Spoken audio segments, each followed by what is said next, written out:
لا حول ولا قوة إلا بالله العلي العظيم. بسم الله الرحمن الرحيم. الحمد لله رب العالمين، والصلاة والسلام على سيد المرسلين سيدنا ومولانا أبي القاسم محمد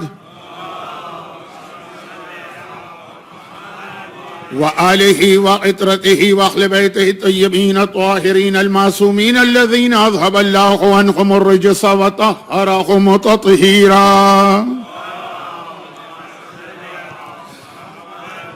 سيما على الإمام المنتظر والحجة الثاني شرجل اللهم له الفرج، ولعنة الله على أعدائهم أجمعين. أما بعد، فقد قال الحكيم في كتابه الكريم: بسم الله الرحمن الرحيم. ولو أنهم إذ ظلموا أنفسهم جاءوك فاستغفروا الله واستغفر لهم الرسول لوجدوا الله توابا رحيما. فلا وربك لا يؤمنون حتى يحكموك فيما شجر بينهم ثم لا يجدوا في أنفسهم حرجا مما قضيت ويسلموا تسليما.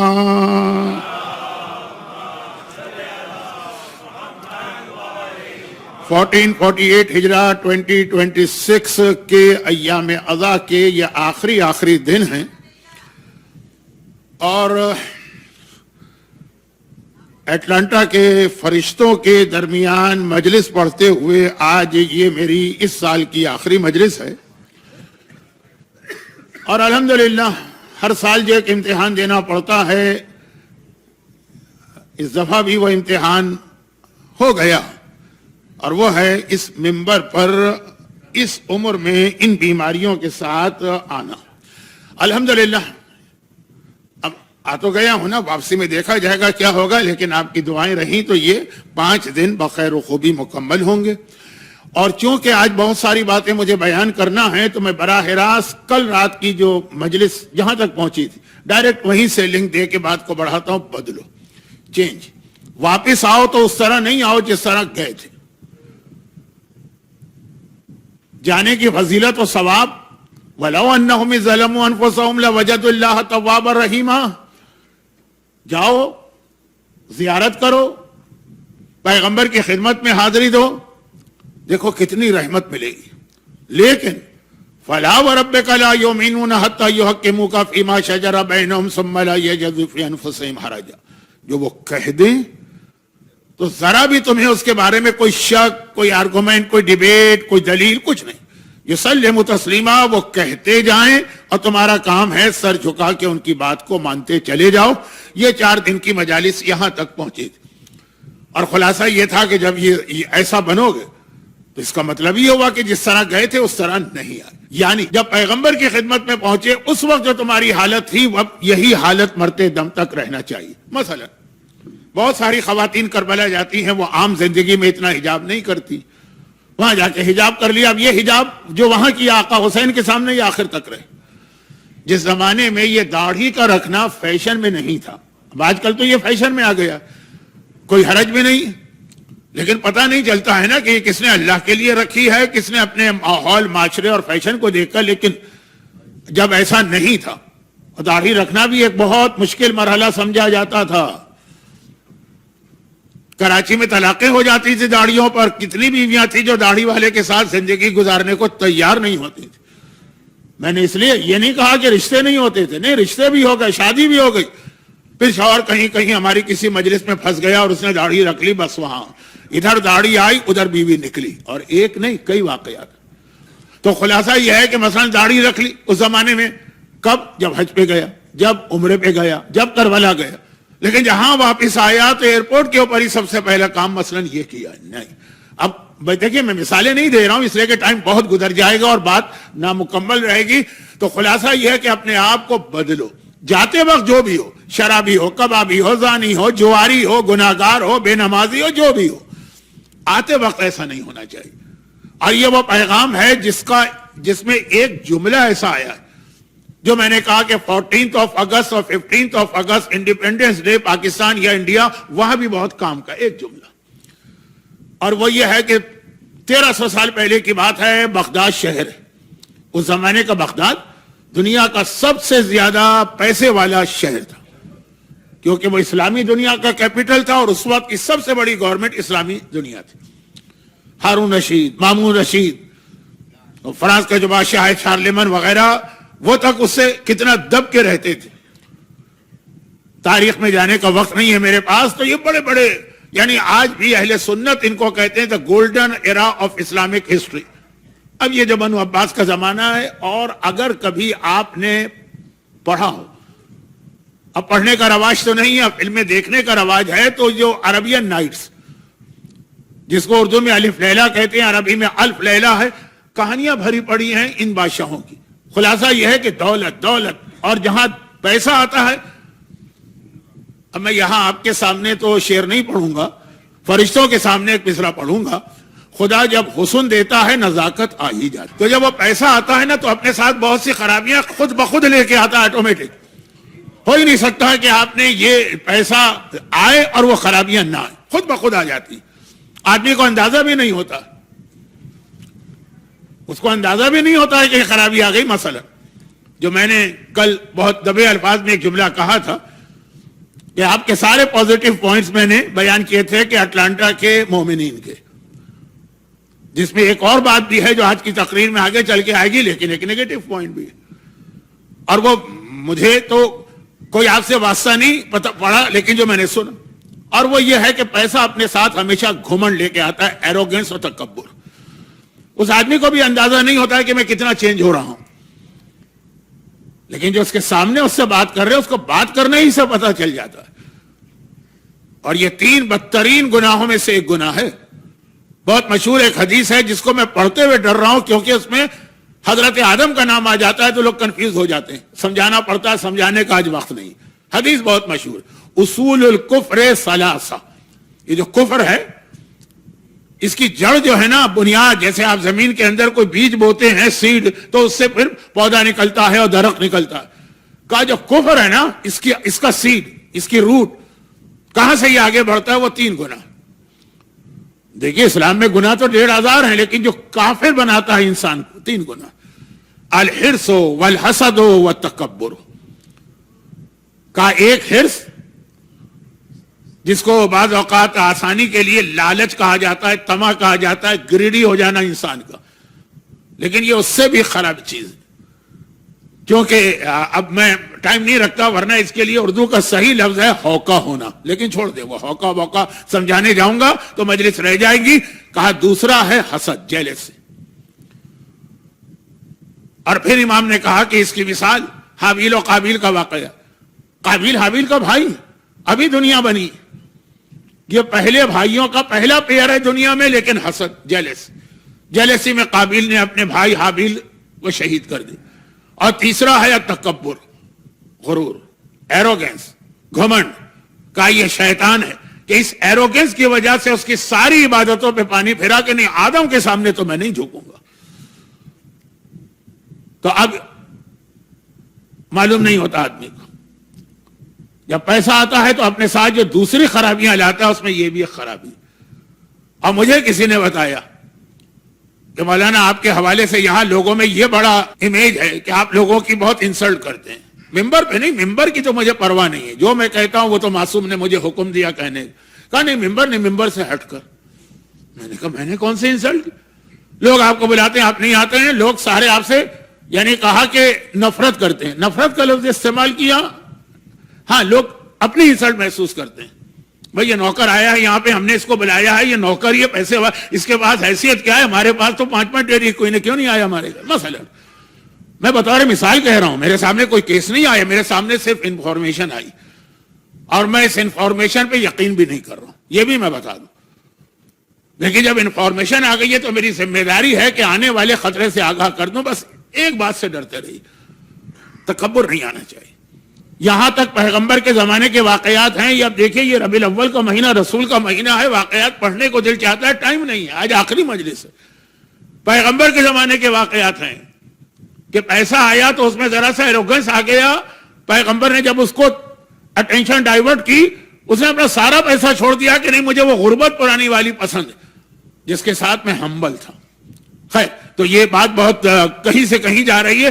تو اب جہاں پیسہ آتا، بغداد میں پیسہ آ گیا، اس زمانے کا بغداد، چنانچہ ساری خرابیاں آ گئیں. اب اس کے اندر انڈیویجول گناہ بھی ہوتے ہیں, اس کے اندر سوسائٹی اور کمیونٹی کے گناہ بھی ہوتے ہیں. تکبر جو ہے یہ کمیونٹی کا گناہ, اور انڈیویجول بھی ہے, شراب آ جاتا ہے, ڈانس آ جاتا ہے, اور میوزک آ جاتی ہے, وہ ساری خرابیاں. کیا ٹائم ہے اتنا کہ میں کوئی لسٹ بتاؤں؟ نہیں. ٹائم ہوتا بھی تو کیا اس مجمع کو ضرورت ہے؟ نہیں. وہ سارے گناہ. تو ایسا ہی ایک وقت تھا, بغداد ہے 1300 سال پہلے کا, حدیث پڑھ رہا ہوں, حدیث, یہ حدیث ہے. اور شام کا وقت تھا, مغرب کی اذانیں مسجد سے ہو رہی تھی. یہاں تو آپ کے لیے ایک نئی بات ہوگی, جو بچے آپ کے یہاں پیدا ہوئے ان کے لیے بھی نئی بات ہوگی, لیکن آپ جمال پور, تاج پور, پھر آپ کربلا جاتے ہیں, نجف جاتے ہیں, مکے جاتے ہیں, مدینے جاتے ہیں, وقت نماز کتنی اذان کی آوازیں ادھر سے ادھر آ رہی ہوتی ہیں, تو اذان کی آواز. اور کوئی آدمی بڑی جلدی کے ساتھ مسجد کی جانب جا رہا تھا نماز کے لیے. آپ بھی اگر اذان سن لیں گے تو دوڑ کے جاتے ہیں. ہوتا ہے نا کربلا, کہتے جلدی جاؤ, جگہ ملے کہ نہ ملے, یا جگہ مل بھی جائے تب بھی کہیں نماز نہ چھوٹ جائے. تو یہ آدمی تیزی سے جا رہا تھا. اب یہ جو جا رہا تھا, تو جو انڈیا پاکستان میں بھی ہوتا ہے, ایک چیز ہوتی ہے گندی گلی. نہیں, گندی گلی کا مطلب کچھ اور نہ لیں, وہ یہ ہوتا ہے کہ ہر گھر کے پیچھے جو گلی ہوتی ہے نا, اس میں گاربیج اور ٹریش رکھا جاتا ہے, اور پھر صفائی ہوتی ہے. تو عام طور پہ لوگ وہاں سے جاتے نہیں ہیں, لیکن اگر کبھی ٹائم بچانا ہے, شارٹ کٹ ہے.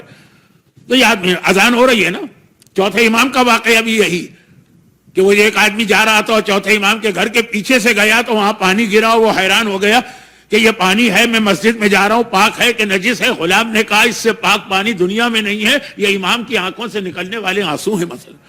تو وہاں بھی وہی واقعہ. رسول خدا نے جو ایک مومن کو روک کے کہا تھا کہ دیکھو میں کسی نامحرم عورت کے ساتھ نہیں کھڑا ہوں, یہ میری بیوی ام حبیبہ, وہ بھی وہی بات تھی کہ گھروں کے پیچھے جو ایک چھوٹی سی اسٹریٹ ہوتی ہے, گلی, ہم اردو میں گلی کہتے ہیں. تو خیر یہ بھی جلدی, اس کو جلدی ہے جا رہا. گھر کا دروازہ کھلا, ایک کنیز باہر آئی گھر کا ٹریش پھینکنے کے لیے. اس گلی کا کام ہی یہی ہوتا ہے. اب جب گھر کا دروازہ کھلا, کنیز باہر آئی, تو اندر سے آواز باہر آئی. اندر آوازیں تھی. کیا آوازیں تھی؟ سنگرز گا رہے ہیں, ڈانسنگ گرلز ڈانس کر رہی ہیں, ڈانس کی آواز ہوتی. اور ادھر اللہ اکبر, اللہ اکبر, حی علی الصلاۃ کی آوازیں آ رہی ہیں. ادھر گھر میں سے گانا بجانا ہو رہا. وہ جانے والے رک گیا. کنیز سے پوچھا کہ یہ گھر کس کا ہے؟ عین نماز کے وقت. ہم تو اذان کے احترام میں مجلس روک دیتے ہیں, اس نے گانا نہیں روکا. جب پیسہ آتا ہے نا تو یہی دماغ خراب ہوتا. یہ کس کا گھر ہے؟ کنیز نے کہا یہ بشر کا گھر ہے, بشر. اب اس نے پوچھا کہ یہ بشر کون ہے؟ میرا آقا ہے. یہ آزاد ہے کہ غلام ہے؟ کنیز کو ایک طرح سے غصہ آ گیا. میں نام نہیں لینا چاہتا, لیکن مثلا جو بڑے بڑے ملینر بلینر ٹریلین پتہ نہیں کیا, ان کا اگر کوئی نام لے کے پوچھے کہ وہ کسی کے سلیو ہیں کہ آزاد ہیں, تو اس کو غصہ آئے گا جو اس کے گھر میں کام کرتا. کہا کیا بات کرتے ہو؟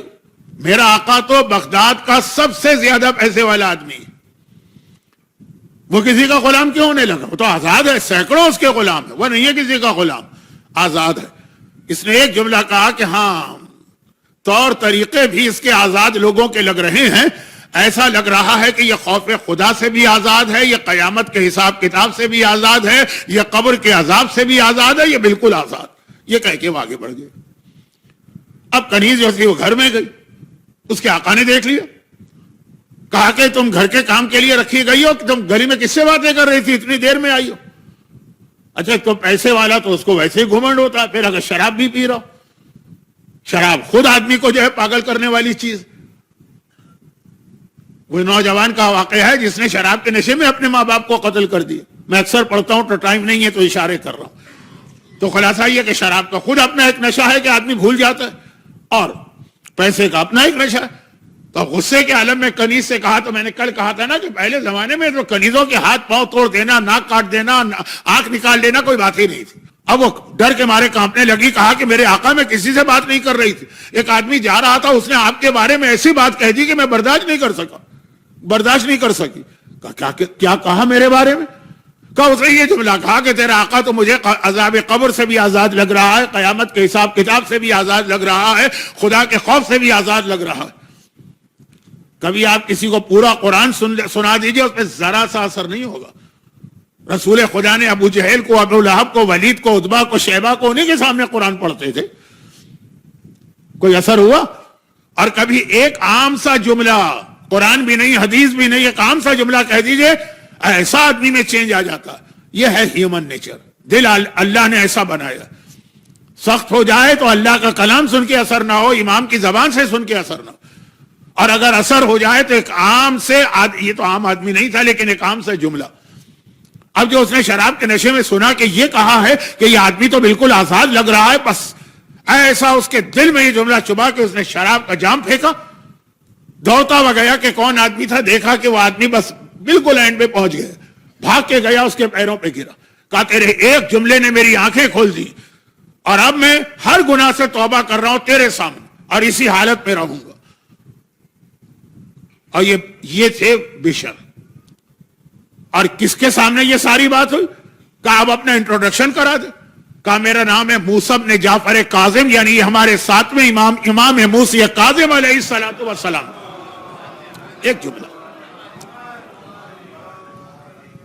جملہ امام کا جس کے اندر وہ لفظ آ گیا جو میں نے انڈیپینڈنس ڈے کے حوالے سے کہا.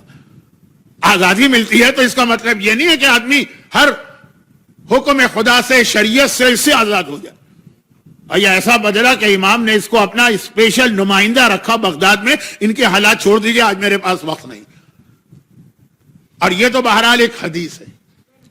حدیث کا مطلب یہ ہے کہ اس میں پھر بھی چانس رہتا ہے 10% 15% کہ شاید اتھینٹک نہ ہو، بہت ویک ہو. اس سے بڑھ کے قرآن کی آیت ہے، سورہ یوسف کی آیت ہے، السجن احب الی مما یدعوننی. یہ وہی فارمولہ ہے جسے آپ پھیلائیے تو آپ کہیں گے میرا سارا پیسہ خدا واپس لے لے، مجھے پرانی حالت میں پہنچا. اچھا وہ بشر میں یہ لفظ رہ گیا کہ اس کے بعد بشر نے زندگی بھر جوتا نہیں پہنا، ننگے پیر چلتے تھے. بغداد کے جانور تو جانور ہوتا ہے نا، سڑک پہ گندگیاں پھیلاتا ہے، انہوں نے سڑک پہ گندگی پھیلانا بند کر دی جانوروں نے، کہ امام کا نائب یہاں سے پیدل جائے گا بغیر جوتے کے وہ نجس نہ ہو جائے. بلکہ لوگوں کو پتا کیسے چلا جس دن بشر کا انتقال ہوا کہ نگاہ پڑی کہ یہاں سے گھوڑا اور گدھا گزرا تھا، اس نے گندگی پھیلائی. جیسے ہی دیکھی لوگوں کی آنکھوں میں آنسو آ گیا، آج بشر مر گیا. اگر وہ زندہ ہوتا تو جانور کبھی یہ گندگی سڑک پہ نہ پھیلاتا. بشر سے پوچھا گیا جوتا کیوں نہیں پہنتے ہو؟ حافی، ان کا ٹائٹل ہے حافی. حافی کہتے ہیں ننگے پیر، جس کے پیر میں جوتا نہ ہو. کہا اس لیے کہ جب امام کے ہاتھ پر میں نے بیعت کر کے توبہ کی تھی اس وقت میں اتنی تیزی سے گھر سے نکلا تھا کہ ننگے پیر تھا. اب میں ڈرتا ہوں کہ اگر میں نے جوتا پہن لیا تو جو امام سے میں نے کہا تھا مولا جو اس وقت کی حالت ہے اب اس میں کبھی تبدیلی نہیں آئے گی، جوتا تک نہیں پہن رہے تبھی اتنا بڑا اسٹیٹس ہوا. ہم اور آپ تو روضہ رسول پہ جائیں، خانہ کعبہ کا پردہ پکڑیں، کربلا میں زری میں جائیں، مشہد مقدس میں جائیں، کیا کیا کچھ کہتے ہیں، اور اس کے بعد آنے کے بعد وہی انداز. لیکن یہ تو بشر اصل میں تو یہی جملہ سمجھانا تھا. پورا واقعہ تو میں نے صرف یہ جملہ سمجھانے کے لیے پڑھ دیا کہ حالت نہ بدلے جو امام اور رسول کے سامنے وعدہ کر کے آئے. اور اب آئیے قرآن کی آیت تاکہ یہ پورا پیغام ہو جائے. آئیے وہی فارمولہ ہے جو میں نے کہا کہ اس پیسے والے نے کہا یا رسول اللہ مجھے یہ دولت نہیں چاہیے جو مجھے گھمنڈی بنا رہی ہے. آیت قرآن کی ہے، پھیلائیے گا اس کو تو سینکڑوں مثالیں آ جائیں گی. السجن احب الی مما یدعوننی الیہ. کل کی مجلس میں بھی اتفاق سے ایک لفظ آ گیا تھا، آج کی مجلس میں بھی ایک لفظ آ گیا. دونوں کا مطلب ایک. عربی میں جیل کو کہتے ہیں محبس یا سجن. کافی دفعہ مدینے میں ایسا ہوا کہ ہم روضہ رسول کے پاس جا کے اپنے قافلے کو کچھ سمجھا رہے ہیں اور پولیس والا آ کے بھگاتا ہے، ہم نہیں بھاگتے ہیں، وہ یہی کہتا ہے سجن سجن، چلو جیل چلو جیل چلو. تو اب یہ سجن کا مطلب آیت حضرت یوسف کہہ رہے خدا بندہ السجن جیل احب مجھے محبوب ہے، محبت ہے مجھے جیل سے. کیوں؟ مما یدعوننی الیہ، اس گناہ کے مقابلے میں جس کی طرف یہ زلیخہ عورت جو ہے وہ مجھے دعوت دے رہی. ایک عورت تھی نا، تفصیل میں نہیں جا رہا. اس نے حضرت یوسف کو گناہ کے لیے انوائٹ کیا. بہت احتیاط سے بات کر رہا ہوں، نبی کی توہین بھی نہ ہونے پائے. اصولاً تو زلیخہ کی بھی توہین نہیں کرنا چاہیے، انہوں نے بعد میں توبہ کر لی تھی، لیکن بہرحال گناہ کے لیے انوائٹ کیا. اور حضرت یوسف اور کہتی ہے کہ نہیں میرا شوہر جو ہے پرائم منسٹر ہے مصر کا، اگر تم نے میری بات نہیں مانی کوئی جھوٹا الزام لگا کے تمہیں جیل میں ڈال دوں گی. تو حضرت یوسف نے ایک جملہ کہا جو اللہ کو اتنا پسند آیا، قیامت تک قرآن کی آیت بنا کے فارمولہ ہم کو دے دی. خدا بندہ السجن احب کہتے محبت. خدا بندہ جیل سے مجھے محبت ہے مما یدعوننی الیہ، اس گناہ کے مقابلے میں. یہ جو گناہ کی طرف بلا رہی ہے اس کے مقابلے میں مجھے جیل پسند ہے.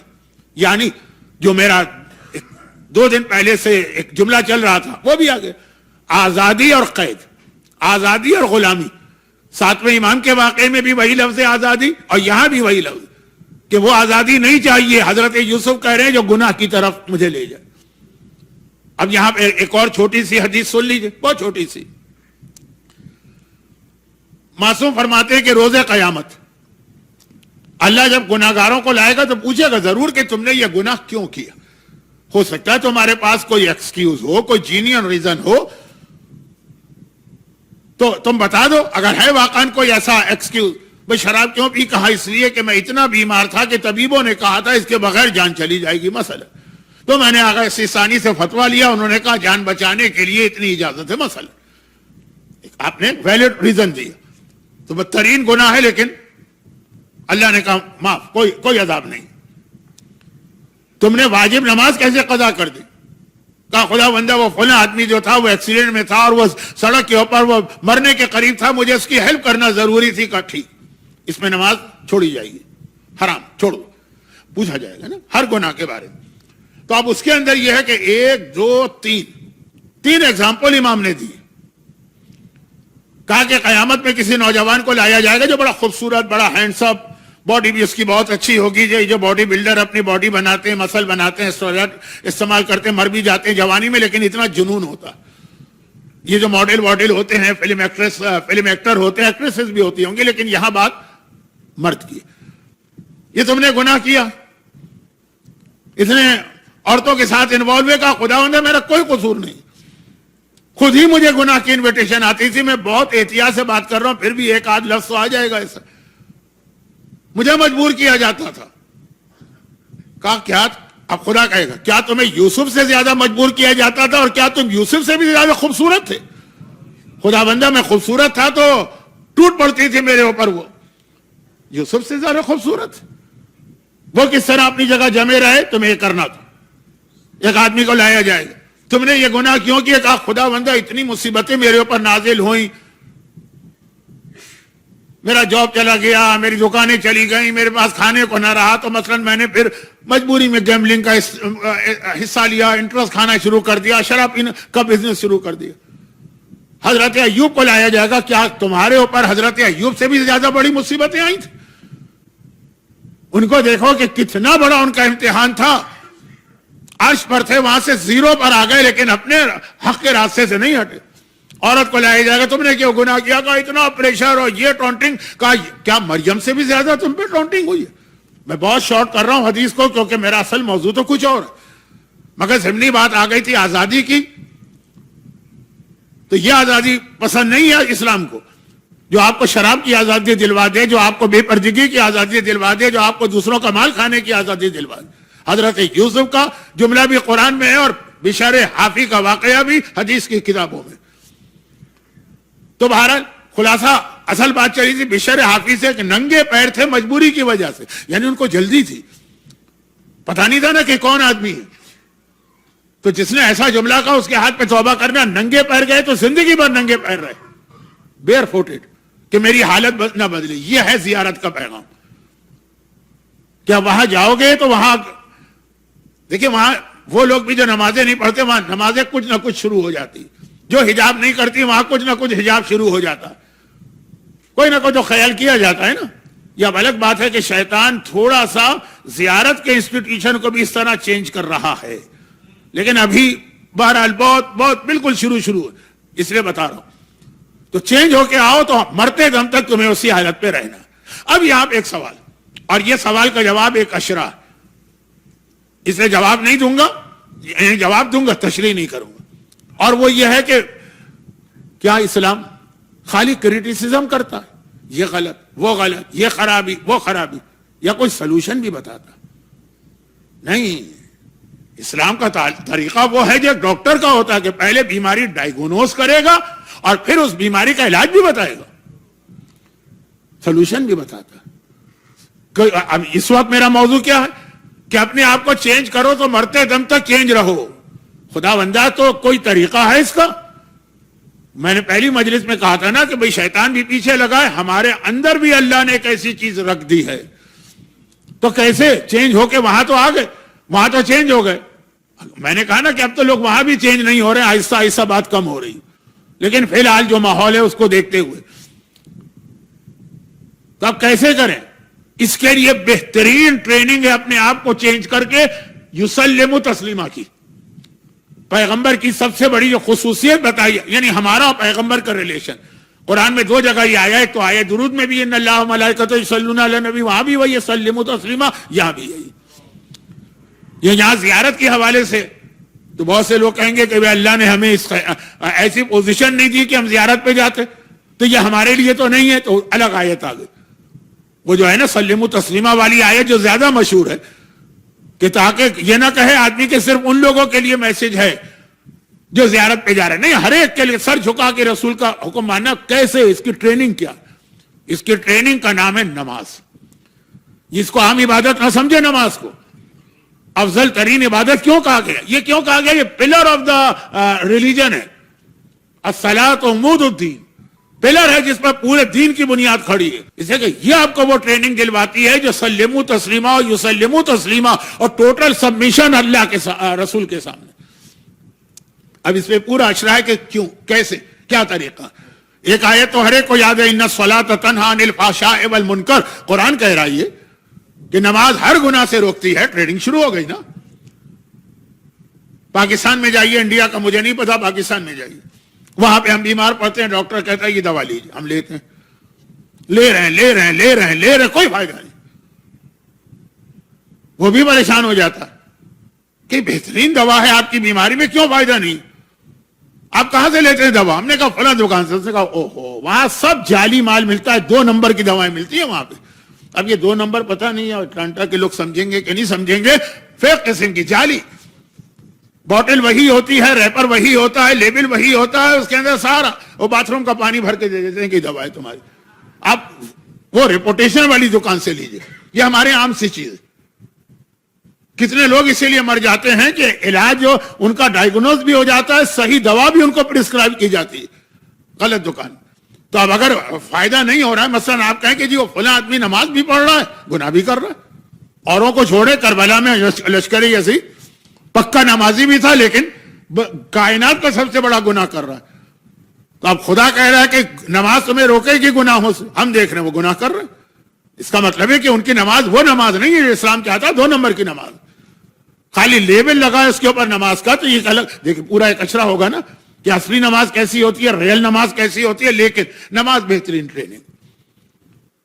اسی لیے اسے پلر کہا گیا کہ اگر نماز تم نے صحیح طریقے سے پڑھ لی تو خود بخود سلم تسلیم آتا جائے گا. اب دیکھیں جو صحیح نماز پڑھتے ہیں, میں ان کی بات کر رہا ہوں, ایک چھوٹی مثال دے رہا ہوں, ٹائم نہیں ہے اس لیے. بے حجاب سے بے حجاب عورت بھی نماز پڑھے گی, چادر پہن لے گی. کیوں؟ اپنی نہیں چلائے گی کہ بھائی نماز ہے تو نماز کا یہ ڈریس ہے, اس کو پہننا پڑے گا. یہ ہے سلم تسلیمہ. یہ ٹریننگ دی جا رہی ہے 5 منٹ کی نماز سے پوری زندگی کی. لیکن وہ پھر موضوع بدل جائے گا. کبھی نماز کے اوپر میری تقریر سنیے گا, اگر کہ اب کوئی امکان تو نہیں ہے یہاں آنے کا, لیکن ہو سکتا ہے کبھی ایسے حالات بن جائیں. تو ابھی تو چھوڑیے, یہ ہے اس سوال کا جواب کہ قرآن نے کہہ دیا کہ ایسا بن جاؤ, تو کیسے بنے؟ کہ طریقہ بھی بتایا ہے. جی ہاں, وہ پیغمبر کی زندگی کے تمام احکامات, لیکن اسٹارٹ ہوگا نماز. اور پھر یہاں پہ وہ آخری بات آ جائے گی کہ شیطان تو بہکاتا ہے نا, کہے گا کہ نہیں بھائی, جب تم رسول کے پاس چلے گئے اور رسول کے بارے میں قرآن نے کہا وہ رحمت نازل کرتے ہیں, تو اس قسم کے نان سینس مجلس مت سنا کرو. جب قرآن کہہ رہا ہے کہ وہ رحمت نازل کر رہے ہیں, تو یہ جو آ کے کہہ رہے ہیں کہ نہیں بھائی یہ سب کرنا پڑے گا, یہ سب غلط. وہاں یہ جو ایک شیطان دماغ میں خیال پیدا کر سکتا, جیسے میں نے ابھی ایک مثال دی تھی آج ہی کسی مجلس میں, عزاخانے سے ہٹ کے بھی مجلسیں ہوتی ہیں, اس کے اندر کوئی ایک آدھ ایسی مثال آتی ہے جو ریپیٹ کرنے کو دل چاہتا ہے. اور ریپیٹ اس لیے کر رہا ہوں کہ لاسٹ ویک یہ واقعہ میرے ساتھ پیش آیا. لاسٹ ویک میں یہی تھا. تو یہاں یعنی یہ واقعہ یہاں کا مطلب یہ کہ اس کانٹیننٹ کا ہر ایک کو معلوم ہے کہ بھائی اسلام میں اگر جب ڈائیورس ہوتی ہے، اب آئیے وہ جو بات میں نے کہی تھی نا کہ آپ لوگوں کے جو پازیٹو پوائنٹس تھے اس میں تیسرا یہ بھی صلہ رحمی، راہ خدا میں چیریٹی، اور تیسرا یہ پوری دنیا دیکھ کے آیا ہوں اور دیکھ رہا ہوں، اور میری اپنی کوئی پوزیشن نہیں، میں یہاں سے جو نیئرسٹ جگہ ہوگی وہاں بھی نہیں جا سکتا مالی اعتبار سے، غریب آدمی ہوں، ہینڈ ٹو ماؤتھ بھی نہیں ہوں، اور نہ ہی مجھے ہونا ہے۔ وہ جو تکبر میں نے دیکھا، میں نے کہا جب جو لوگ مجھے اتنے اچھے لگے ان کے بارے میں کسی نے انفارمیشن دی، لیکن وہ میں یقین نہیں کر رہا ہوں، میں یقین بھی نہیں کر رہا ہوں، لیکن ویسے کہہ رہا ہوں مجھے وہ حسن چاہیے ہی نہیں ہے جس کی وجہ سے نزاکت آ جائے۔ خیر، تو خلاصہ یہ ہے کہ میں اس لیے نہیں کہہ رہا ہوں کہ کسی قسم کا آپ سے کوئی ہمدردی کا طالب ہوں، نہیں، لیکن بات یہ کہہ رہا ہوں کہ یہ ممبر کی برکت ہے، آقا حسین کی نوکری کر رہا ہوں، ایسی ایسی جگہ آقا حسین نے مجھے پہنچا دیا ہے کہ بڑے بڑے ملینر اتنی جگہوں پہ نہیں جا سکتے، اور سال میں اتنی مرتبہ، بس ایک وہ انٹارکٹیکا میں نہیں جاتا ہوں، اکثر ایک جملہ کہتا ہوں کیونکہ وہاں سنا ہے کوئی آدمی تو ہے نہیں، پینگوئن ہے، پینگوئن تو مجلس نہیں سنیں گے، نہیں سنیں گے، سنیں پینگوئن کے اندر بھی مجلسیں ہوں گی، وہ پینگوئن ہی پڑھے گی، لیکن آقا حسین کی مجلس کائنات میں ہر جگہ ہوگی، چاہے وہ شجر ہو، چاہے وہ حجر ہو، چاہے وہ جانور ہو، چاہے وہ انسان ہو، چاہے وہ جن ہو، چاہے وہ فرشتے ہو، مجلس وہاں بھی ہوتی ہوگی۔ یقین کے ساتھ کہہ رہا ہوں، خالی لفاظی یا خطابت نہیں، لیکن جیسے فرض کیجئے کہ یہاں پہ اگر پورا کراؤڈ انگلش والا ہو تو میرا کام یہاں نہیں، اس کا مطلب یہ نہیں کہ مجلس نہیں ہو رہی ہے، کوئی انگلش والا پڑھے گا۔ تو پینگوئن کے اگر میری زبان نہیں سمجھتی ہیں تو اس کا مطلب یہ نہیں کہ وہ آقا حسین کا ذکر نہیں کر رہی، اللہ انہی میں سے کسی خطیب کو ہر سال ایام اعزاں میں مجلس پڑھنے کا حکم دیتا ہوگا۔ یہ تو ضمنی بات آ گئی، تاکہ آقا حسین کی مجلس کی اہمیت کا اندازہ۔ میں دعا میں اکثر ایک لفظ کہہ دیتا ہوں، بعض لوگ اس کا ریزن پوچھتے ہیں، وہ بھی سن لیجیے کہ مولانا جب آپ آخر میں دعا کرتے ہیں تو آپ یہ کہتے ہیں کہ جو لوگ صف اعزاں پہ بیٹھے، تو آج کی دنیا میں تو بہت سے لوگ ایسے ہیں جو صف اعزاں پہ نہیں بیٹھے ہوتے ہیں، آن لائن سن رہے ہوتے ہیں، سن وہ بھی رہے ہیں۔ تو آخر یہ جملہ میں نے کہا آن لائن سننے والوں کی دو قسمیں، ایک قسم اس تمام ثواب میں شریک ہے، ایک قسم نہیں ہے، اس لیے میں اس کو الگ کر دیتا ہوں۔ جو اپنی کسی مجبوری کی وجہ سے عزا خانے نہیں آ پاتے ہیں، بیمار ہیں، بوڑھے ہیں، چلنا مشکل ہے، بہت دور رہتے ہیں، وہ اس میں شریک۔ اور اگر کوئی صرف اپنے کاہلی، آرام، سہولت، عزا خانے میں بیٹھ کے تکلیف اٹھا کے کیوں مجلس سنیں، اپنے گھر کے اندر ڈرائنگ روم میں صوفے پہ بیٹھ کے ایک ہاتھ میں کافی کا کپ لے کے مجلس سنیں گے اور کبھی اس سے بات کریں گے، کبھی اس سے بات کریں گے، جو جان بوجھ کر آ سکتے ہیں اور نہیں آتے پھر ان کا معاملہ الگ ہے۔ خیر، یہ میں نے ذرا کیونکہ یہ کچھ سوالات مجھ سے کیے گئے تھے اور چونکہ میں یہ سمجھ رہا ہوں کہ فی الحال یہ میری آخری مجلس ہے اس عزا خانے میں، اس لیے میں نے کہا چھوٹی چھوٹی باتیں بتا کے، لیکن اصل موضوع جو ہے وہ تو مکمل کر دوں، اور وہ یہ کیا مسئلہ طلاق۔ پوری دنیا میں نے دیکھی ہے، الحمدللہ آپ کا علاقہ جتنا میرے پاس جتنی معلومات ہے وہ اس فتنے سے بچے ہوئے۔ ہو سکتا ہے 1% 2% تو کہاں طلاق نہیں ہوتی، بلکہ اسلام میں تو کبھی طلاق واجب ہو جاتی ہے، کبھی واجب ہو جاتی ہے طلاق، اور بڑے عجیب جملے کے ساتھ امام نے فرمایا، جب طلاق واجب ہو جاتی ہے نا تو امام کا جملہ تھا کہ اگر تم طلاق نہیں دو گے اور دعا کرتے رہو گے تو خدا 6 آدمیوں کی دعا بھی قبول نہیں کرتا، پھینک دیتا ہے ان کے منہ پہ۔ اس میں ایک ہی آدمی جب واجب ہو جائے، جو بہت کم ہوتی ہے لیکن کبھی کبھی ہو جاتی ہے واجب، لیکن جس طرح آج کل طلاق ہو رہی، پچھلے سال بھی میں نے ایک جملہ کہا تھا کہ اتنی جلدی طلاقیں ہو رہی، ایک رات کے بعد۔ کوئی ایسا انیویژول واقعہ ہو گیا ہو اس سے ایک رات میں الگ بات ہے، لیکن کامن پریکٹس ہو رہی۔ میں تو نکاح بھی نہیں پڑھتا ہوں، گھر کی مجلسوں کے بھی اوائڈ کرتا ہوں، نکاح بھی نہیں پڑھتا ہوں، لیکن میرے دوست تو پڑھتے ہیں نا، کہتے ہیں کہ بھائی دل چاہتا ہے کبھی کوئی نکاح کے لیے آیا کہ مولانا ہماری بیٹی کا نکاح پڑھ دیجیے، مجھ سے کہتے پیکج لے لو ہم سے، طلاق بھی تم ہی پڑھوانے آؤ گے نیکسٹ ویک، تو ابھی سے طے کر لو تو پھر ہم تم کو ڈسکاؤنٹ دے دیں گے۔ ایک ہفتے میں طلاق ہو رہی ہے، ایک مہینے میں طلاق ہو رہی ہے۔ آپ لوگ حیرت سے مجھے دیکھ رہے ہیں، شاید مجھے نظر نہیں آ رہا ہے، آپ لوگ فرشتے نظر آ رہے ہیں، لیکن بہرحال آج تو خیر زیادہ ہیں مومنین، لیکن اس کثرت سے طلاق ہو رہی ہے اور کوئی علاقہ محفوظ نہیں ہے. انڈیا کیا محفوظ ہے؟ پاکستان یہ اسلامی ممالک ہے کیا محفوظ ہے؟ ایران کیا محفوظ ہے؟ عراق کیا محفوظ ہے؟ اتنا بڑھ گیا, ٹالرنس ختم ہو گیا, عورتوں کی عجیب حالت ہو گئی ہے, مردوں کی عجیب حالت ہو گئی. اس میں آپ کے یہاں تو مجھے کم سے کم کیس پتا چلے, میں پرسنلی کہوں تو ایک بھی نہیں پتا چلا, لیکن اتنا میں یقینی نہیں کر سکتا کہ ایک بھی نہ ہوا ہو. تو اسلام نے رکھی ہے طلاق تو یقیناً کسی وجہ سے رکھی. وہ چرچ والی شادی تو ہے نہیں کہ ٹل ڈیتھ ہم لوگ ساتھ ہی رہیں گے. تو خیر بات یہ کر رہا تھا, یہ بھی ایک چیز بہت اچھی, فیملی لائف جب تک کہ آپ کے یہاں سیو ہے, اسلام سیو ہے, اسلام سیو ہے. یہ وہ حدیث کا جملہ ہے جو پیغمبر نے سڑے ہوئے کتے کو دیکھ کر کہا تھا کہ تمہاری دنیا اس سے بھی زیادہ حقیر ہے, یہ سڑا ہوا کتا. تو لوگوں نے کہا یا رسول اللہ تو اس دنیا میں کوئی چیز تو اچھی ہوگی نا. تو پیغمبر کا جملہ کیا تھا کہ دو چیزیں بہت اچھی, ایک نماز اور ایک وہ گھر جہاں طلاق نہ ہو. خیر تو خلاصہ یہ ہے کہ جو نماز کا فائدہ ہے وہ طلاق نہ ہونے کا بھی فائدہ, دونوں کو ایک ساتھ کر دیا نا پیغمبر نے. تو نماز کا فائدہ میں نے بتایا, اور پلر دین کا تو طلاق نہ ہونے کا بھی تو آپ کے یہاں نہ ہونے کے برابر. مگر آپ کو معلوم ہے, جیسا میں نے اتنا آپ کا وقت لے لیا کہ اتنی کثرت سے ہو رہی اور اتنے جلدی ہو رہی, وہ ایک الگ موضوع ہے. لیکن اب جب طلاق ہوتی ہے تو کئی ملکوں میں یہ رواج ہے کہ جب طلاق ہوگی تو ہسبینڈ کو وائف کا یا وائف کو ہسبینڈ کا آدھا مل جاتا ہے. شرن نہیں ہے یہ. چلیں میں اس کی تفصیل میں نہیں جاتا ہوں, لیکن اب ہوتا یہ ہے کہ ابھی لاسٹ ویک جہاں پہ میں تھا, اور آرگومنٹ لڑکی کو مل گیا, وہ لڑکے نے کہا کہ طلاق دی ہے, جو اس کا شرعی حق ہے وہ بھی دے دوں گا. مولانا کیا یہ اس کا یہ حق ہے؟ میں نے کہا نہیں ہے. لڑکی نے کہا لیکن آغا سیسانی نے فتویٰ دے دیا. میں نے کہا کون سا یہ فتویٰ ہے جو میرے علم میں نہیں آیا؟ مجھے تو صاف صاف پتا ہے کہ انہوں نے کہا یہ حرام ہے. میں بہت احتیاط سے بات کر رہا ہوں, بہت کھل کے بھی نہیں کہنا چاہتا ان مسائل. کہا نہیں, ان کا فتویٰ یہ کہ جہاں رہتے ہو وہاں کا قانون ماننا واجب ہے, یہاں کا قانون یہی. میں نے کہا صرف اتنا آپ نے لفظ سن لیا جہاں رہتے ہو قانون ماننا واجب, اس کی تفصیل سنیے, کون سا قانون, کتنے قانون, کہاں کوئی ریڈ لائن بھی اس کے اندر ہے کہ نہیں. تو اب میں اس مسئلے میں نہیں جا رہا ہوں, کیونکہ یہاں نہ یہ آپ کا پرابلم ہے میری معلومات کے مطابق, اور نہ میرے پاس آج اتنا ٹائم. لیکن بات صرف یہ کر رہا ہوں کہ بعض لوگ گناہ جو کرتے ہیں وہ شریعت کو استعمال کر کے گناہ کرتے ہیں, ایک کھلونا بنا لیتے ہیں شریعت کو. تو اب یہ ہے کہ بھائی رسول تو رحمت ہے, میں ادھر سے ادھر جاتا ہوں لیکن واپس وہیں آتا ہوں جہاں آپ کو کھڑا کر کے گیا تھا, ایسے نہیں چھوڑ کے چلا جاتا ہوں.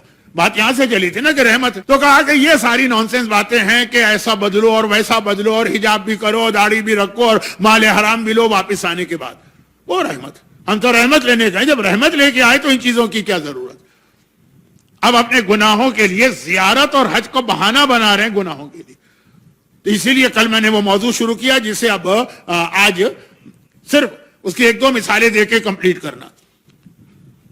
کہ ابھی تو آپ روضہ رسول پہ گئے, ابھی تو آپ قبر امام مظلوم پر گئے, ابھی تو آپ خانہ کعبہ کے پردے کو آپ نے تھاما. چلے کعبہ تو وہی کعبہ چلا آ رہا ہے 1400 سال سے, لیکن جب خود رسول تھے اور سامنے بیٹھے تھے اور فیس ٹو فیس ہم ان کی زیارت کر رہے تھے, تب رسول نے ہر ایک کو رحمت نہیں دی. ایران کے بادشاہ کے نمائندے داڑھی شیو کر کے آئے, پیغمبر نے منہ پھیر لیا. نجران کے عیسائی مرد گولڈن چین اور گولڈن انگوٹھیاں پہن کے آئے, پیغمبر نے منہ پھیر لیا, دیکھنے کو تیار نہیں ہوئے.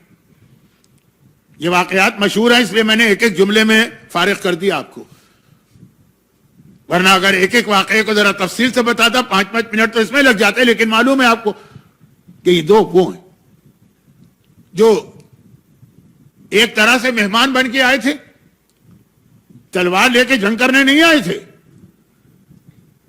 پیغمبر سے اسلام سمجھنے آئے تھے. یہ دو واقعات بہت نمایاں ہیں پیغمبر نے, لیکن میں ایسے اور بھی واقعات. لیکن اب اس کو چھوڑیے, اب بات کیجئے مومنوں کی. نجران سے آئے تھے وہ کرسچن تھے, ایران سے آئے تھے وہ مجوسی تھے, اس کو چھوڑ دیجئے. چلے کیوں چھوڑے, ویسے تو اصول ہے, لیکن فی الحال چھوڑیے مومن. وہ نوجوان جو اپنی ماں کی نافرمانی کرتا تھا, رسول اس کے سرہانے کھڑے ہیں اور کہہ رہے میں دعا نہیں کروں گا. وہ عورت یہ جادو کر رہی ہے اور پیغمبر کے پاس آئی ہے, پیغمبر کہہ رہے میں دعا نہیں کروں گا بلکہ نکال رہے ہیں اس کو. وہ کفن چور جو قبرستان میں میت کی بے حرمتی کر کے آیا، جوان بچی کی میت، جس پر قرآن میں سورہ نساء کی آیت بھی نازل ہوئی، پیغمبر بھیج رہے ہیں واپس. لیکن سب سے اہم اس میں واقعہ جو ہے وہ سعد ابن معاذ کا ہے. آپ نے سنا ہوگا، لیکن ایک دفعہ میں آپ کی میموری کو ریفریش کر رہا ہوں، کیونکہ ان تمام واقعات سے زیادہ اہم واقعہ. یہ میں نے جملہ اس لیے کہا کہ کسی نے کہا کہ وہ جو عورت آئی تھی جادو والی تو پیغمبر نے نکال دیا. وہ اس لیے نہیں نکالا تھا، وہ تھی منافق عورت، بہانہ بن گیا واقعے سے جان چھڑانے کا. وہ جو کفن چور آیا تھا تو وہ اس لیے نہیں نکالا کہ پیغمبر دعا نہیں کرنا چاہ رہے تھے، وہ ایسا دشمن اہل بیت تھا، کچھ نہیں پتا وہ کون تھا، لیکن اس کے اوپر دشمنی اہل بیت کا لیبل لگا دیا تاکہ ہم بچ نکلے واقعے سے. تو سعد ابن معاذ کا واقعہ اہم ہے. میں بہت پڑھ چکا ہوں ایک زمانے میں، 40 سال پہلے، 30 سال پہلے. اب میں نے بالکل بند کر دیا تھا. کیوں؟ یہ واقعے سے عورتیں غلط فائدہ اٹھاتی ہیں، اور کیونکہ میرا اندازہ یہ ہے کہ ان مجالس میں خواتین نہ ہونے کے برابر ہے. اب وہ جو 4-5 آ جاتی ہوں گی، 7 8 10، تو وہ تو سب بیچاریاں ہی تمام چیزیں مانتی ہوں گی بغیر مجلس کے بھی، ورنہ عورتیں اس واقعے سے بہت غلط فائدہ اٹھاتی. کون سا واقعہ؟ پہلے تو سمجھ لیں سعد ابن معاذ کون ہے. دیکھیں جہالت کی انتہا دیکھیے آپ. جادو والی عورت کون تھی؟ ہمیں نام نہیں معلوم، ہم نے کہہ دیا دشمن اہل بیت ہوگی. کفن چور ہمیں نام نہیں معلوم، ہم نے کہا وہ منافق ہوگا. وہ نوجوان کے جس کے سرانے پیغمبر کھڑے ہیں اس کو نام نہیں پتا، واقعہ ہے ہوگا کوئی مشرک. سعد ابن معاذ تو بہترین نام ہے، لیکن جہالت. جب یہ واقعہ میں نے پڑھا تو ممبر پر جانے والے ایک بہت ہی مشہور اسپیکر نے، بمبئی کے لوگ دیوانے تھے ان کے، ہندوستان کے نہیں تھے یہ بھی کہہ دوں. ایک زمانے میں بمبئی کے لوگ 2 آدمیوں کے دیوانے تھے، ایک ان کی اور ایک میرے، ہے نا. اور اب کم از کم مجھ پر تو لعنت بھیجتے ہوں گے، میرا اندازہ ہے. نہیں خیر میں کیوں کہوں، مومنین کی بڑی محبت تھی. تو خلاصہ یہ ہے کہ ان کو یہ واقعہ جب بتایا کسی نے، ہے کوئی منافق ہوگا سعد ابن معاذ، نعوذ باللہ، جس کے بارے میں مولائے کائنات یہ جملہ کہہ دے کہ اگر سعد زندہ ہوتا جب رسول کی وفات ہوئی تھی تو پورے عرب میں کسی کی مجال نہیں تھی کہ ہمارے گھر پہ حملہ کرتا اور میرا حق چھینتا. اپنے لیے کہہ رہے مولا، میرا حق بھی اس لیے چھن گیا کہ سعد اس سے پہلے دنیا سے چلا گیا. پیغمبر کی مشہور حدیث ہے کہ اے سعد، قیامت کے دن اللہ اتنے گناہگاروں کو تیری شفاعت کی وجہ سے جنت میں داخل کرے گا جتنے ایک قبیلے کے میں جانوروں کے جسم پر بالوں کی تعداد. ایک بکری نہیں، 1000 بکریاں ہیں قبیلے میں، اس کے بعد اتنے گناہگار تیری وجہ سے جنت میں جائیں گے، تو ان کی سفارش کرے.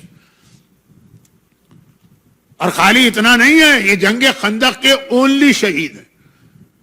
خندق کی لڑائی میں صرف ایک مسلمان شہید ہوا، وہ یہ سعد ابن معاذ، یعنی مجاہد راہ خدا بھی ہیں. ٹھیک ہے میدان میں شہید نہیں ہوئے تھے، زخمی ہو گئے تھے، لیکن ایسا زخم تھا جو بہت ہی فیٹل قسم کا تھا، جان لے کے گیا. پیغمبر نے ان کی ڈریسنگ یا ان کی کیئر ٹیکنگ کے لیے اپنے مسجد میں، بیچ مسجد میں ٹینٹ لگایا.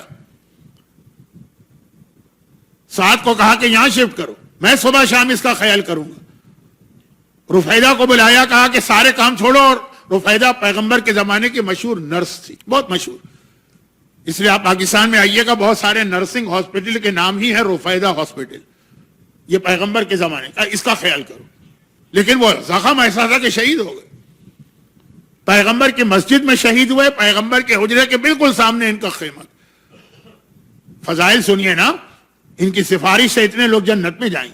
مولا یاد کر کے کہتے ہیں کہ اگر یہ ہوتا تو نہ زہرا کی پسلیاں ٹوٹتی، نہ محسن شہید ہوتا، نہ گھر جلتا، نہ میرا حق چھینا جاتا.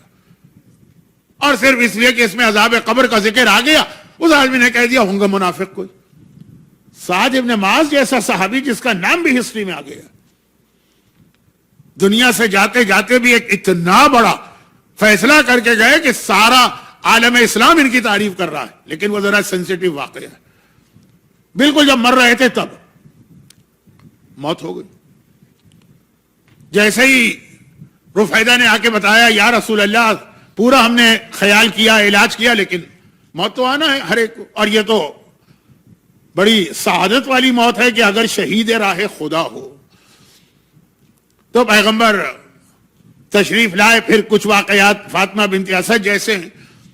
بہرحال پیغمبر آئے اور آنے کے بعد کہا ان کو کفن دے رہے ہو تو میرے کرتے میں کفن دینا، اور 3-4 باتیں اور. نہیں، پیغمبر نے کہا کہ تم لوگ میت کو غسل دے رہے ہو، ہاں یہ جملہ تو میں بھول گیا.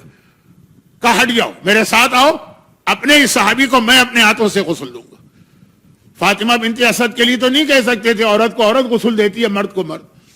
اپنا کرتا کفن میں دیا. جنازہ تیار ہوا، مسجد کے صحن میں رکھا گیا. مسجد کے صحن میں، مسجد میں نماز جنازہ مکروہ سوائے مکے کی مسجد کے باہر. اب لوگ آ کے صفوں میں کھڑے ہو گئے، پیغمبر نے نماز شروع کی اللہ اکبر، پھر نماز جنازہ کی دعا آتی نہیں، پیغمبر نے دوبارہ اللہ اکبر کہا.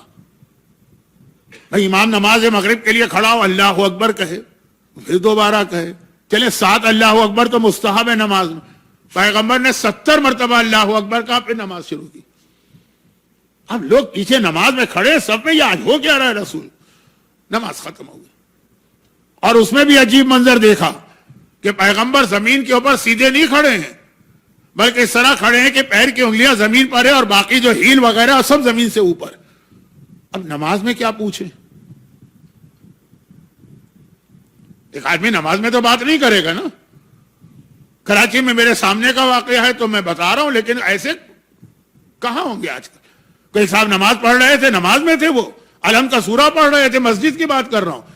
ان کا موبائل بجا، انہوں نے ابھی میں نماز پڑھ رہا ہوں، میں بول نہیں سکتا، یہ کہہ کے بول رہے ہیں اور کہہ رہے ہیں بول نہیں سکتا میں نماز میں. اور آنکھوں دیکھا واقعہ، اور مسجد کا واقعہ جہاں 50 آدمی دیکھ رہے تھے. تو خیر ایسے سادہ آدمی، اتنے سمپل آدمی تو نہیں تھے رسول کے زمانے میں. تو خاموش، نماز ختم ہوئی. پیغمبر نے کہا جنازہ اٹھاؤ، جلدی چلو، میت کو جلدی دفن کرنا ثواب. چلے لوگ.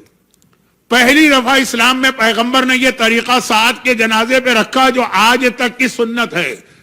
اور اس آدمی نے کہہ دیا کہ وہ عذاب قبر کی وجہ سے کہ وہ منافق ہوں گے، نعوذ باللہ. اس سے پہلے یہ تھا کہ لوگ جنازہ اٹھاتے تھے، کندھا دیا اور آگے بڑھ گئے. اس دفعہ لوگوں نے دیکھا رسول نے پہلے سعد کو رائٹ سائڈ سے کندھا دیا، پھر پیغمبر پیچھے آ کے پیچھے سے کندھا دیا، وہ جو چینج کرتے ہیں پوزیشن. پھر پیغمبر پیچھے لیفٹ سائڈ پہ گئے، پھر پیغمبر آگے لیفٹ سائڈ پر آگے. جو 4 کونوں کو کندھا دینا مستحب ہے اسلام میں، واجب نہیں ہے، لیکن جو مستحب آیا کس سے؟ سعد کی میت سے. اور وہ اس لیے منافق ہے کہ آپ کو عذاب قبر نہیں سننا، نعوذ باللہ من ذالک. اتنی دیر میں مدینے کی مسجد سے جنت البقیع کتنا دور ہے؟ وہ سامنے.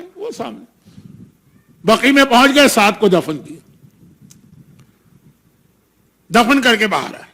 اچھا، اب قبرستان میں بھی باتیں کرنا مکروہ.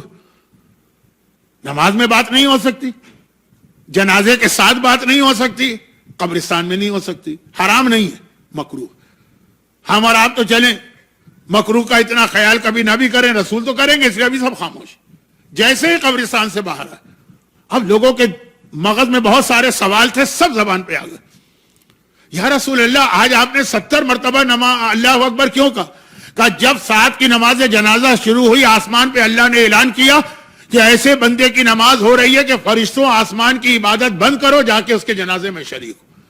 فرشتے آسمان کے اوپر نعوذ باللہ لوڈو ووڈو نہیں کھیلتے ہیں، موبائل فون پہ میسج نہیں پڑھتے ہیں، رکوع اور سجدہ کرتے ہیں. وہ بند کرایا گیا ان کے جنازے کی خاطر. تو یا رسول اللہ، آپ اس طرح کھڑے کیوں ہوئے؟ کہا تم تو نہیں دیکھ رہے تھے، میں دیکھ رہا تھا. 1,000 فرشتے آ رہے تھے، ہر ایک گروپ آتا تھا، میں اللہ اکبر کہتا تھا، دوسرا آ گیا، دوبارہ میں نے اللہ اکبر کا، تیسرا آ گیا. 70,000 فرشتے آئے، جگہ نہ رہی کہ میں آرام سے کھڑا ہوتا، اس لیے میں اس طرح کھڑا ہوا. یا رسول اللہ، آپ اس طرح گھوم کے کندھا کیوں دے رہے تھے، چینج کیوں کر رہے تھے؟ پیغمبر کہہ سکتے تھے کہ بھائی اسلام میں آج سے یہ ثواب ہے. نہیں کہا، سعد کے جنازے کو کندھا دینے کے لیے جبرائیل اور میکائیل آئے تھے. جب وہ دونوں آگے جاتے تھے کندھا دینے، میں پیچھے آتا تھا، دونوں پیچھے آتے تھے، میں آگے جاتا تھا، دونوں رائٹ پہ جاتے تھے، میں لیفٹ پہ آتا تھا، دونوں لیفٹ پہ آتے تھے، میں رائٹ پہ جاتا تھا. یہ کتنا عظیم صحابی ہوگا جسے آرام سے اس نے کہہ دیا کہ نہیں ہوں گے کوئی دشمن علی. مگر یہ باتیں کرتے کرتے بقیع سے 10 قدم دور آ گئے یہ لوگ. اب پیغمبر نے ایک دفعہ مڑ کے دیکھا، جیسے آپ بیٹھے ہو، کوئی پیچھے سے آپ کو پکارے. آپ دیکھتے ہیں نا کون ہے، اور پیغمبر کے چہرے پہ غم کے آثار آ گئے. ابھی تک پیغمبر بہت خوش تھے اپنے صحابی کی فضیلتیں بتاتے ہوئے. یا رسول اللہ یہ اب ایک دم غم کیوں آیا؟ کہ جیسے ہی میں 10 قدم چلا, یعنی بقی سے اتنا دور ہو گئے, یا 40 قدم جہاں پہ ختم ہو جاتا ہے, سعد ابن معاذ نے مجھے پکارا, آواز دی, میں نے مڑ کے دیکھا. تو یا رسول اللہ کیوں پکارا؟ کہ ابھی میں باہر نکلا ہی تھا کہ قبر کی دونوں دیواریں آگے بڑھی, انہوں نے اپنے درمیان سعد کو لے کے دبایا دبایا دبایا دبایا, یہاں تک کہ سعد کی پسلی کی ہڈی ایک دوسری ہڈی میں داخل ہو. آپ نے دیکھا ہوگا نا, بہت ساری چیزیں ہوتی ہیں جو وہ ٹیلیسکوپک ہوتی ہے, امبریلا ہے, اسٹک ہے, جس کو آپ فولڈ کر سکتے ہیں اور وہ پھر آپ جب ضرورت ہے تو اس کو پھیلا لیجیے.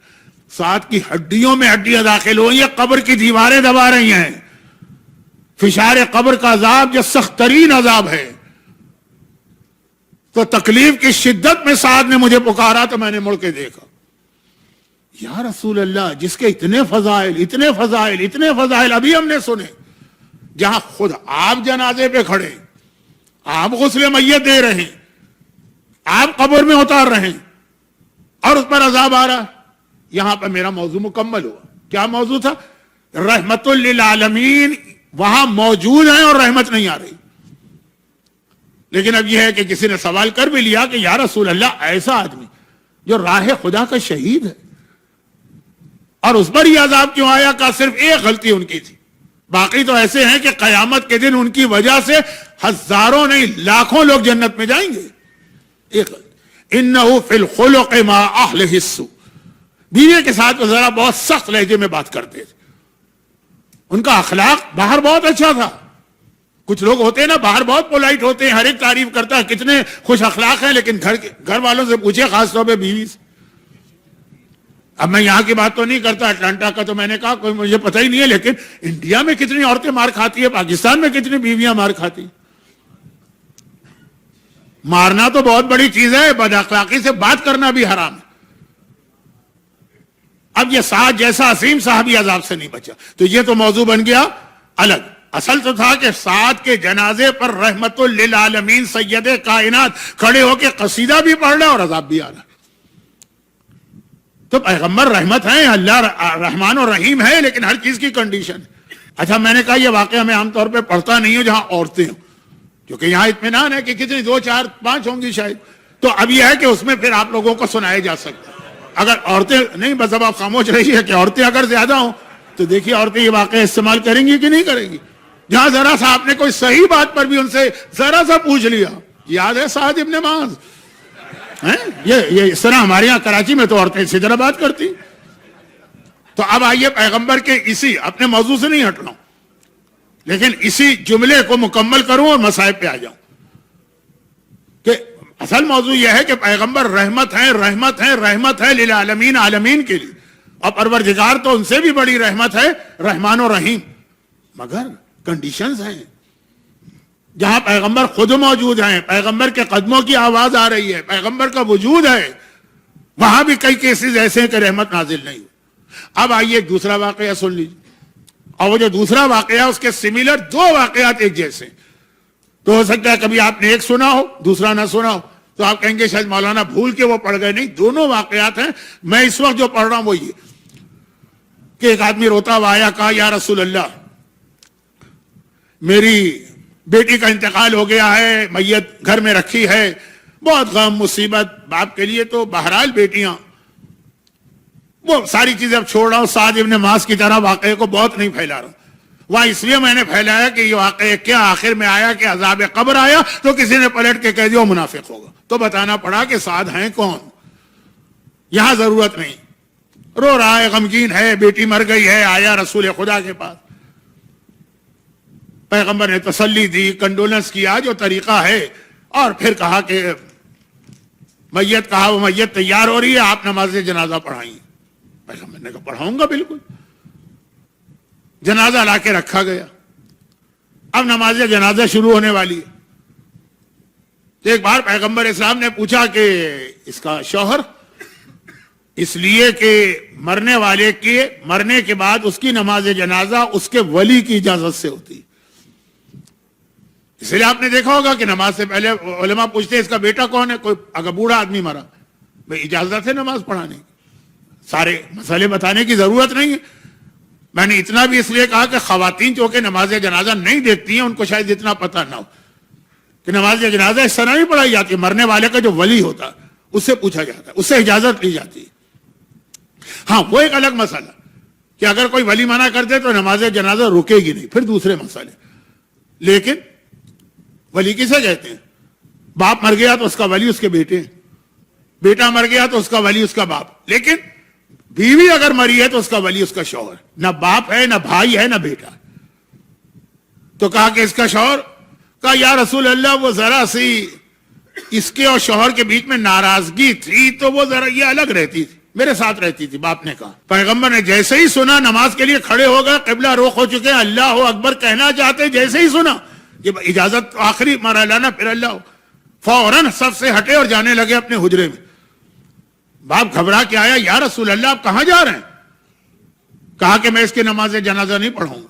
جس عورت کا شوہر اس سے ناراض ہو چونکہ مرتے ہی سیدھا جہنم میں جائے گی, تو میں کیسے اس کی نماز جنازہ پڑھوں؟ باقاعدہ صفے جنازہ میں کھڑے ہو کر پیغمبر نماز توڑ کے آ گئے. یعنی نماز ابھی شروع نہیں ہوئی تھی, اجازت دی جا رہی. تو اسلام میں بیلنس ہے, نہ خالی بیویوں کے حق آئے نہ خالی شوہروں کے حق آئے. ایسے دو واقعات ہیں. دوسرا واقعہ بھی جلدی سے بتا دو, جلدی سے, کیونکہ وقت بہت ہو گیا. اور اسی طرح سے ایک اور واقعہ نہیں کہ جب پیغمبر اسلام نماز جنازہ شروع کرنے والے تھے, پتہ چلا مرنے والے پہ قرضہ ہے, اور اس پوزیشن میں تھا کہ قرضہ دے سکتا تھا, نہیں دیا. اب نہیں رہا, جب مرا تب نہیں رہا, لیکن پہلے زندگی میں پوزیشن تھی, نہیں دیا, پھر پیسہ ختم ہو گیا. پیغمبر وہاں تو نماز جنازہ چھوڑ کے چلے گئے. جس آدمی پہ قرضہ اور قرضہ ادا نہ کرے میں اس کے نماز جنازہ نہیں پڑھاؤں گا. یہ سارے واقعات معتبر واقعات پڑھ رہا ہوں, ریلائبل, اتھینٹک. یہاں پہ ایک مسئلہ, اگرچہ اس کی ضرورت اٹلانٹا میں نہیں ہے آپ کو, لیکن یہ ہے کہ اب چونکہ آن لائن بھی جا رہی مجلس سے, شاید کہیں ضرورت ہو تو ایک جملہ کہہ دوں. اور وہ یہ ہے کہ برادران اہل سنت کے ایک مسئلہ مشہور ہے, اگرچہ ان کے ہاں بھی یہ مسئلہ نہیں ہے, لیکن لوگوں میں مشہور ہے کہ اگر کوئی آدمی سوسائڈ کر کے مرے تو اس کی نماز جنازہ نہیں پڑھ سکتے. ان کا بہت مشہور ہے. ہماری یعنی شیعہ فقہ میں طے شدہ بات کہ مرنے والا اگر اسلام پر مرا تو کتنا ہی بڑا گناہگار کیوں نہ ہو, اس کی نماز جنازہ واجب ہے, پڑھنا پڑے گی. کیا بڑے سے بڑا اس نے گناہ کیا. ہاں اگر کوئی ایسا گناہ کیا ہے جس سے وہ اسلام سے نکل گیا, میں اللہ کو نہیں مانتا, میں رسول کو نہیں مانتا, کالم غلط شروع کر دیا اللہ کے بارے میں, لیکن اگر اسلام پر مرا ہے, یعنی کوئی اس میں مسلمانوں جیسی بات نہیں, لیکن کوئی اس نے ایسی بات بھی نہیں کہی جو بتا دے کہ یہ اسلام کو چھوڑ چکا. نہ اس نے نماز پڑھی, نہ اس نے روزہ رکھا, نہ اس نے والدین کا حق ادا کیا, لوگوں کو قتل بھی کیا, انٹرسٹ بھی لیا, شراب بھی پی, سارے گناہ کی, لیکن کبھی یہ نہیں کہا کہ میں اسلام چھوڑ رہا ہوں. نماز جنازہ واجب ہے, پڑھنا پڑے گی. ہاں پھر آخری جملہ آتا ہے, البتہ اگر کوئی ایسا آدمی دنیا سے جائے جس کے بارے میں اکثر لوگوں کو پتا ہو کہ یہ غلط آدمی, تب بھی نماز جنازہ واجب ہے, لیکن علماء اور معاشرے کے جو متقی لوگ ہیں ان کو اس کے جنازے میں شرکت نہیں کرنا چاہیے. نماز جنازہ تو ایک بھی پڑھ لے تو ہو جائے گی نا, عام لوگوں سے کہو تم لوگ نہ جاؤ. اب یہ اس کی بہت تفصیلات ہیں, میں نے صرف احتیاطاً ایک جملہ کہہ دیا کہ اگر کوئی کتاب کھول کے بیٹھ جائے اگر سیستانی کی, اس میں تو لکھا ہے کہ مرنے والے پہ قرضہ ہو تب بھی نماز جنازہ واجب ہے, تو آپ نے اٹلانٹا میں یہ کیا پڑھ دیا؟ تو میں نے کہا وضاحت کر دوں کہ ہاں نماز واجب ہے, لیکن رسول کے لیے مناسب نہیں, لیکن علماء کے لیے مناسب نہیں, لیکن غیر عالم لیکن معاشرے میں نیک لوگ جن کی نیکی مشہور ہے ان کے لیے مناسب نہیں. تو خیر بات جو ہو رہی تھی وہ ختم کیجئے, بات بہت لمبی بات ہو گئی. زیارت تبدیلی چاہتی, اور یہ تبدیلی جو ہے چینج یہ پرماننٹ مرتے دم تک ہونا چاہیے. اور اس میں یہ خیال نہ آ جائے کہ اللہ ارحم الراحمین ہے تو پھر کوئی ضرورت نہیں ہمیں پریشان ہونے. ہم رسول کے پاس سے آ رہے ہیں, کہ میرا موضوع تو ہے نا کہ وہاں سے آ رہے ہیں, تو وہاں تو رحمت ہی رحمت ملتی ہے, تو اب ہمیں کیا ضرورت ہے یہ خیال نہ, کیونکہ رسول اور امام کتنے واقعات ہیں کہ وہ تھے وہاں پہ اور رحمت نہیں بھی. ہاں مایوس نہیں ہونا, امید کرنا ہے ان سے ملے گی بھی رحمت, ملے گی بھی شفاعت، لیکن اس کی وجہ سے جان بوجھ کے گناہ نہ کرو. تو یہ ہے زیارت کے وہ چند واقعات جو میرے ذہن میں ابھی اور بہت ساری چیزیں ہیں، لیکن اب نہ پڑھنے کی ہمت و طاقت ہے، نہ آپ میں اتنا حوصلہ ہوگا کہ کل چھوڑ کے پھر تو مسلسل آپ کو ایک ہفتے مجلسیں اور آخری عید الضحیٰ کی خوشحالی سننا. لیکن اس تمام گفتگو کا خلاصہ کوئی یہ بھی نہ نکالے کہ مولانا نے جو کہا اس کا مطلب یہ کہ کوئی خاص اہمیت نہیں ہے زیارت کی، کوئی خاص فائدہ نہیں ہے زیارت کا. قطعاً یہ نہیں کہا ہے. اہمیت ہے، فائدہ ہے، لیکن یہ نہیں ہے کہ اس کی وجہ سے آپ جان بوجھ کے گناہ کریں. اور پھر جو گناہ ہو جائیں گے تو یہی زیارت جو آپ کر کے آئیں، کرنے جا رہے ہیں وہ نہیں، جو کر کے آئے ہیں وہ یہ گناہ بھی معاف کرائے. لیکن اپنی حد تک کوشش کریں، اور پھر اللہ کی رحمت ہو یا آقا حسین کی زیارت کی وجہ سے شفاعت، انشاءاللہ بڑے سے بڑا گناہ بھی معاف ہو جائے گا. اس کی اہمیت تو ہے. اہمیت اتنی ہے کہ زینب کبریٰ رہا ہو کر واپس آ رہی ہے. مدینہ نہیں جانا، پہلے کربلا آنا. کیوں زیارت؟ 40 کی مجلس میں آپ نے سارے مصائب سنے. زیارت کی اہمیت. یہ زینب رہا ہونے کے بعد مدینے نہیں گئی. دیکھیں یاد رکھیے 1 سال قید میں رہ کے آئی، اور قید سے پہلے جو کربلا میں پورا عاشور کا منظر دیکھا، زینب کا دل بہت زخمی، بہت دکھا ہوا. 1 سال کے مصائب. پھر آدمی کا دل چاہتا ہے جلدی سے اپنے وطن پہنچو. ہوم سوئٹ ہوم، گھر پھر گھر ہوتا. اب اتنے طویل عرصے کے بعد قید سے بھی چھٹی ہیں اور اتنے مصائب بھی دیکھیں. خواہش ہونی چاہیے تھی زینب کو کہ اب یہ محاورتاً کہہ رہا ہوں، پر لگے میں اڑ کے پہنچ جاؤں اپنے گھر میں، گھر کا سکون. مگر تاریخ میں کیا لکھا ہے؟ اچھا یزید بھی یہی سمجھ رہا ہے نا کہ 1 سال کی زحمت کے بعد زینب کو گھر جانے کی جلدی ہوگی. جو قافلہ تیار کرایا گیا وہ یزید نے قافلہ تیار کرایا ہے نا. محملیں، اماریاں، اونٹ، پہرا، سیکیورٹی کے لیے انتظام، اور ان کو انسٹرکشن تھی کہ مدینے لے جاؤ. شام سے قافلہ نکلا، چل رہا. لیکن پھر وہ جگہ آ گئی جہاں 2 روڈ جاتی ہیں، بطور مثال کہہ رہا ہوں، ایک نارتھ ایک ساؤتھ. نارتھ جاتی ہے مدینے، ساؤتھ جاتی ہے کربلا.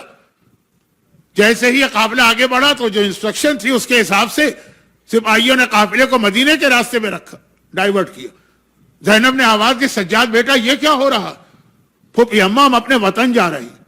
کہا نہیں بیٹا سجاد، زینب پہلے اپنے وطن نہیں جائے گی، اونٹوں کو دوسرے راستے پہ لے جاؤ، پہلے کربلا جا کے بھائی کی زیارت کرو.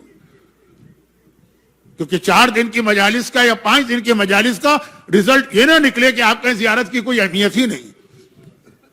چلیں یہ مصائب نہیں پڑھنا ہے کیونکہ یہ تو آپ 40 میں سن چکے ہیں. اب جب کربلا کی زیارت سے فارغ ہو کے مدینے آ گئے، اب مدینے آ گئی نا تو یہاں بھی کیا ہونا چاہیے؟ اپنے گھر جائیں. کہا نہیں گھر نہیں جاؤں گی، پہلے نانا کے روزے کی زیارت کروں گی، اماں کی قبر کی زیارت کروں گی، پھر جاؤں گا. زیارت زیارت زیارت. مدینے کی زیارت سے آیت میں نے جو پہلے دن پڑھی مدینے کی زیارت کی آیت تھی نا، وہاں سے مجلس سے شروع ہوئی، اور آج آخری مجلس کے مصائب میں مدینے واپسی کی زیارت کے اوپر بات ختم ہو رہی.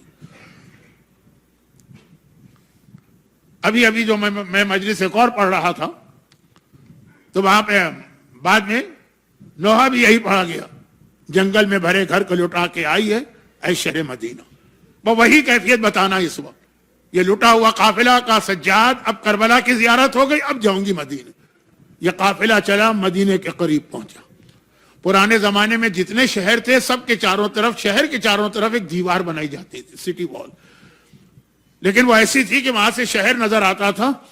جیسے ہی ام کلثوم کی نگاہ شہر کی دیوار پہ پڑی، اب یہ شہر کے باہر ہے، بے اختیار ام کلثوم نے وہ فریاد بلند کی، مدینہ تو جدنا لا تقبلینا، نانا کے شہر اب ہمیں قبول نہ کرنا، اب ہم تم میں رہنے کے قابل نہ رہے. یہ کلثوم نے کہا، اور زینب نے جلال کی عالم میں کہا سجاد بھرے گھر کو لٹا کے آئی ہوں، کس طرح شہر مدینہ میں جاؤں؟ زینب اب شہر کے باہر ساری زندگی جنگل میں گزارے. مولا سجاد نے حکم دیا سپاہیوں کو کہ اونٹ بٹھا دو، خیمے لگا دو. مولا کو پتا ہے کہ ہمیں شہر کے باہر نہیں رہنا، لیکن زینب نے کہا